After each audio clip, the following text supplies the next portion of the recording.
장해찬 평론가님, 기가 찹니다. 왜소한 체구 뭐 그런 건 지금 딱 그런 것보다도 지금 낡은 철조망을 열고 나갔다는 거예요? 그러니까 이게 배수로를 통해서 월북했다고 알려지고 있는데 배수로 하단 부부에 철창이 설치되어 있거든요. 그런데 지금 군의 설명을 들어보면 이 월북한 김 씨가 키가 163cm, 몸무게가 54kg으로 왜소한 체구이기 때문에 그 철창 틈을 비집고 들어갈 여지가 있었다고 말합니다. 아하. 그런데 결과적으로 이 체구는 일반적인 여성의 체구와 비슷하잖아요. 그럼 평범한 여성이 마음먹으면 언제든지 그 철창 사이로 나갈 수 있다는 건가? 그게 말이 됩니까 이게 지금? 결국 몸이 야위어서 넘어갔냐는 또 국회의원의 질의가 이어지자 이 박 의장, 합참 의장은 예라고 대답을 했거든요. 네. 근데 야윈 사람도 못 넘어가게 그러면 장애물을 만들어 놨어야죠. 아하. 그 부분에 있어서는 이 군의 답변이 조금 이해하기 어려운 것 같습니다. 네. 여러분이 저 내용만 듣고는 조금 상상하기 힘드시잖아요. 그래서 저희가 개념도를 좀 보여드릴게요. 저 보세요. 철조망 밑에 배수로가 있습니다. 배수로 안에는 어떻게 생겼을까? 배수로를 지나다 보면요. 저 끝에 막다른 곳에 저렇게 보이세요? 왼쪽 원이 있죠? 철조망이 있어요. 근데 저 철망이라는 게 더 맞겠죠? 철망이 낡았습니다. 그래서 저 상대적으로 왜소한 체구의 김 씨가 저 철망을 벌리고 나갔다는 거예요. 가방도 저 배수로 인근에서 발견이 됐고요. 동네 하천 배수로도 아니고요. 어떻게 북한하고 맞닿은 철책이 있는 그 아래 배수로가 저렇게 허술합니까? 안진용 기자님. 이 장애물 자체에 문제가 없었냐는 질문에 대해서요. 장애물이 좀 오래돼서 윤영 철조망의 경우는 좀 노후화 부분이 발견됐다라고 했는데요. 이렇게 노후화 부분이 식별됐다는 건요. 미리 알고선 조치를 했어야 되는 게 맞지 않았나 싶고요. 장애물을 벌리고 나갈 여지를 확인할 때는 장애물을 벌리고 나갈 수 없을 정도로 만들었어야 되는 게 오히려 맞는 대답이 아닌가 싶어요. 저 보세요. 저 왼쪽 하단에 보면 희미하게 저 어두컴컴하지만요. 철망 같은 게 보이시죠? 저 배수로 끝에 바로 저기입니다. 네, 말씀하십시오. 네. 네, 그리고 아침 저녁마다 정밀 점검을 하는데 그날도 현장을 보고 거기서 이상한 점을 느끼지 못할 정도로 장애물에 대한 훼손이 거의 느껴지지 않았다는 건데 이 얘기는요. 아침 저녁에 정밀 점검을 못했다라는 얘기가 아닌가 싶습니다. 네. 그런데요. 거의 1년도 못 된 시점에 한 1년 전쯤에요. 국방부는 이 시설에 대해서 문제가 없다. 노후화되지 않았다. 이런 답변을 했었습니다. 관련 얘기 들어보시고 이어가 보도록 하겠습니다. 그러면 철조망이 무너질 수 있다 그러면 북한에서 넘어올 개연성을 인정하는 거니까 그것도 자꾸 부인하는 거 아니냐.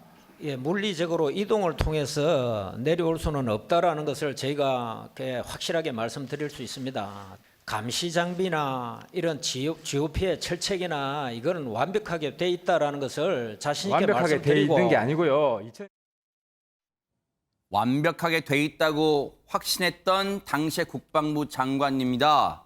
최재문 교수님, 네. 이거는 그럼 어떻게 봐야 되는 거? 지금 저렇게 허술하게 돼 있는데요. 그러니까요. 제대로 안 해놓은 거죠, 사실은. 그러니까 저 당시에는 아프리카 돼지 열병 때문에 이제 북한에 있었던 멧돼지들이 내려오는 걸 것을 우려한 질문한 거잖아요. 거거든요. 네. 근데 완벽하게 지킬 수 있다고 막을 수 있다고 얘기했잖아요. 그런데 이번에 월북한 사람 보면 그 배수로 밑에 있는 철망을 뚫고 간 거 아닙니까? 네. 그럼 완벽하게 안 돼 있는 거잖아요. 그리고 오늘 또 국방부장이 뭐라고 얘기했냐면 북한 방송에서 보도되기 전까지는 월북한 사실 자체도 모르고 있었다는 거예요. 아니 군이 한 사람이 어쨌든 우리 철조망을 뚫고서 넘어간 거 아닙니까? 뚫었다는 제 표현은 배수로에 있는 철망을 뚫고 넘어간 거 아닙니까? 그것도 발견을 못하고 북한에서 한참 지난 뒤에 보도를 보고서 알게 됐다? 그러면 이 우리 군의 경계 또는 방범 체계 이런 부분이 제대로 돌아가고 있는지 의문이 들 수밖에 없어요. 네. 아니 한 사람이 북쪽으로 넘어가는 것도 우리가 감시를 못한다고 하면 이런 네. 사례가 또 나타나거나 반대로 북측에서 우리에게 넘어올 때도 그러면 발견 못하고 올 수 있는 가능성이 있지 않겠습니까? 네. 반대의 경우도 북한에서 넘어오는 사람이 그 배수로의 철조망을 뚫고 또 들어오면 네. 그럼 우리는 어떻게 할 겁니까? 이거는 정말 이해할 수 없는 행동이고요. 지금 국방부가 이런 부분에서 사과하고 물론 또 국방부 장관도 그런 부분을 겸허히 받아들이겠다고 얘기했지만 그럼에도 불구하고 이런 경계체가 제대로 되지 않은 부분은 바로잡지 않으면 네. 앞으로도 이 문제가 계속 발생할 수밖에 없는 위험성이 있다는 겁니다. 네.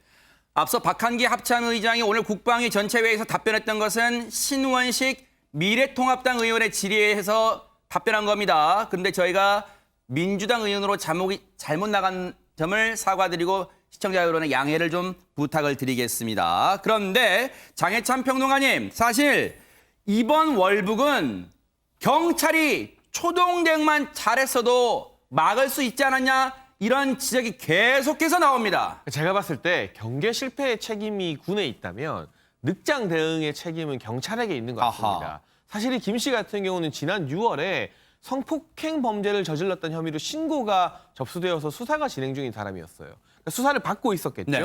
그러면서 7월 4일에 이 피해자에게서 김 씨의 DNA가 검출됐기 때문에 사실상 이 수사의 급물살을 타고 있던 상황입니다. 아하. 그럼 본인은 아무래도 압박을 많이 느끼지 않겠습니까? 그러겠네요. 근데 주변 사람들이 이 김 씨가 압박을 느껴서 월북하지 모른다는 걸 다 알고 있었어요. 그래서 지난 18일에 이 지인들이 탈북 가능성이 있다고 4차례나 신고를 했다고 하고요. 19일에도 이 김 씨의 탈북 가능성에 대해서 제보가 들어갔습니다. 네. 하지만 경찰은 이 김 씨가 실질적으로 월북을 하고 난 다음인 20일이 되어서야 뒤늦게 출국 금지 조치를 내리고 구속영장을 신청했고요.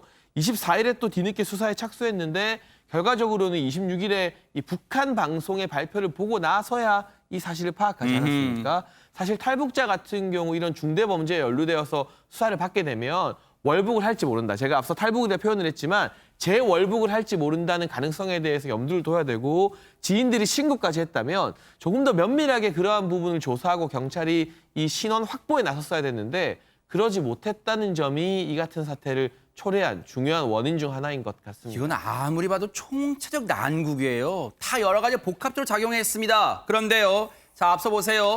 배수로에 있는 철망은 그 장애물은 어떻게든 넘었다 쳐요.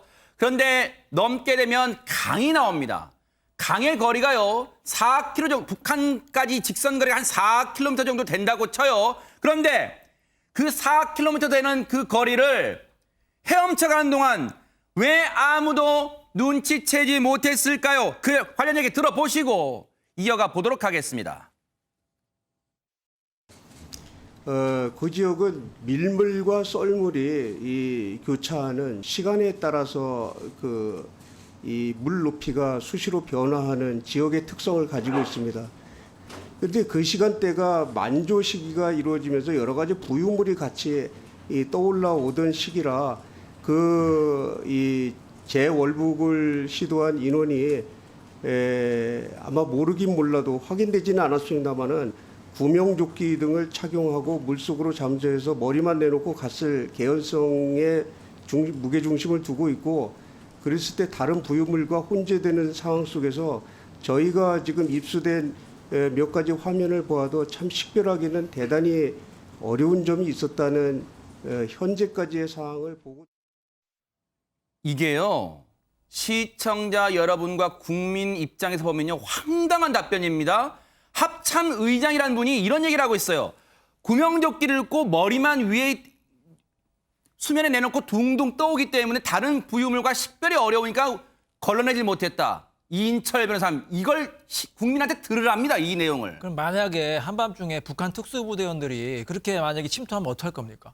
발견 못한다는 의미잖아요. 와. 그래서 지금 뭐 다행히 이 군 감시 장비에는 잡혔거든요. 근데 아무리 감시 장비에는 잡히면 뭐합니까? 그거를 또 관리하는 사람이 그거를 잡아내지 못하면 식별을 해야죠, 식별을. 아무 소용이 없잖아요. 네. 그래서 군의 이제 그 경계 좀 의식이 조금 해이해지지 않나 이런 좀 우려가 되고요. 네. 옛말에 이런 말 있잖아요. 소 잃고 외악한 고친다.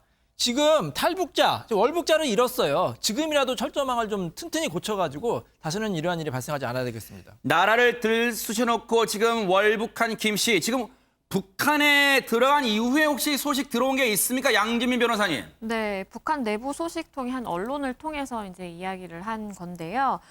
이 사람 같은 경우에 개성 지인의 집에 좀 머물렀다라고 해요. 잠시 머물렀다가 본인이 자수를 했다라고 지금 알려지고 있고요. 이후에 이제 개성시 보위부가 즉시 체포를 했다라고 합니다. 네. 그 다음에 이제 그 국가보위성의 사안을 보고해서 결국에 김정은 국무위원장에게 전달이 됐다라고 하고요.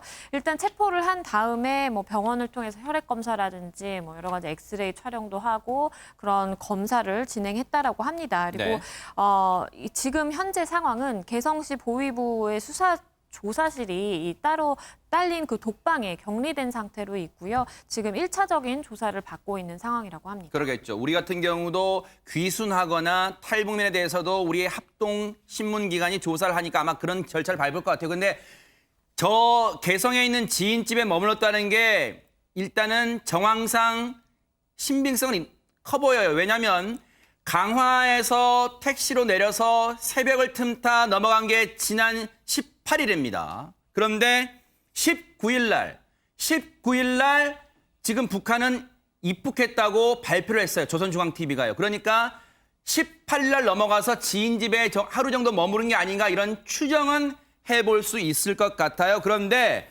지금 안진용 기자님 일각에서는 한번 탈북했던 사람인데 다시 북한에 들어갔을 때 무사할 수 있을까? 혹시 이런 생각을 하는 분들도 있는 것 같아요. 어떻습니까? 이거에 대해서 탈북민들은요, 2017년 월북한 임지연 씨의 사례를 얘기를 하고 있어요. 이 임지연 씨가 누구냐면은 2014년에 탈북을 했다가 방송인으로 활동을 했습니다. 그러다 2017년 4월 돌연 모습을 감췄는데 그해 7월에 다시 월북한 인원으로 해가지고선요, 대남 비방 발언, 저분. 아하. 그렇죠. 대남 비방 발언을 하는 인물로 이렇게 소개가 됐거든요. 아하. 마찬가지로 이 김 씨 역시 이 임지연 씨 월북 때와 같은 상황이 벌어질 거라고 얘기를 했어요. 이 탈북자들의 말을 종합을 해보면은요, 네네.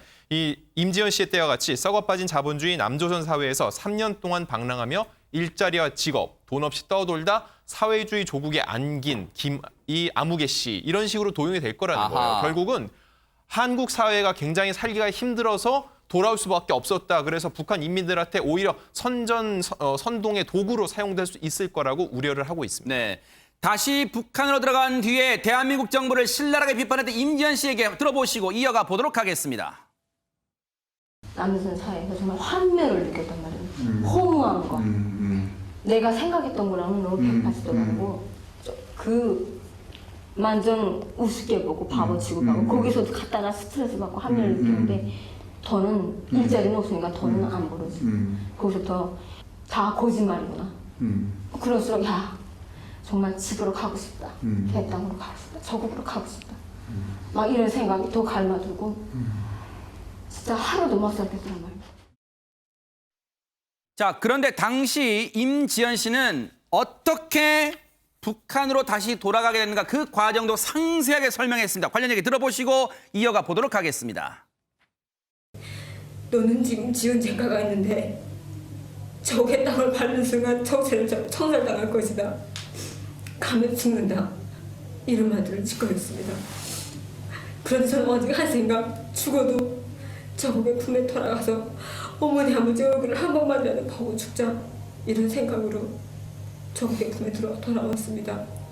압록강을 헤엄쳤단 말이에요. 그래서 이제 그 물살이 너무 세서 막 물 안에서 덜에 타격받고 해가지고 냉 받아가지고 걔는 요리 안 떨어졌단 말입니다. 그러니까 이제 장혜찬 평론가님, 이른바 해엄 월북은 사례가 있었습니다. 근데 왜 이번엔 대처를 못했을까요? 그러니까요. 물론 위치는 조금 다릅니다. 그렇죠. 임지연 씨 같은 경우는 압록강을 헤엄쳐서 건넜다고 주장하고 있고요. 이번에 월북한 김 씨 같은 경우는 이 강화도 일대 강을 건넌 것으로 그렇죠, 추정이 네. 되고 있습니다만 어쨌든 이 수로를 이용한 월북 사례가 있었음에도 불구하고 경계 실패를 했다는 부분은 정말 뼈아프게 지적받아야 될 대목이고 네. 앞서도 말씀해 주셨지만 월북한 인원을 우리가 경계에서 잡아내지 못했다는 건 마찬가지로 이 탈북하는 일반 탈북자가 아니라 혹시라도 북한에서 특수부대원이나 아니면 뭐 다른 용도를 가지고 누군가를 그렇게 보냈을 때 우리 군이 경계에 역으로 실패할 수 있다는 징조이기 때문에 대단히 무겁고 심각한 사안이라서요. 네. 이를 계기로 이 수로와 맞닿아 있는 일선 부대에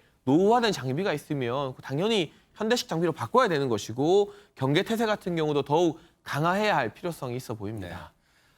대한민국 땅에서 추악한 범죄를 저지른 혐의를 받는 사람이 월북해가지고 혹시 대한민국 정부를 신랄하게 비판하는 선전 도구로 이용이 될지 똑똑히 지켜보도록 하겠습니다.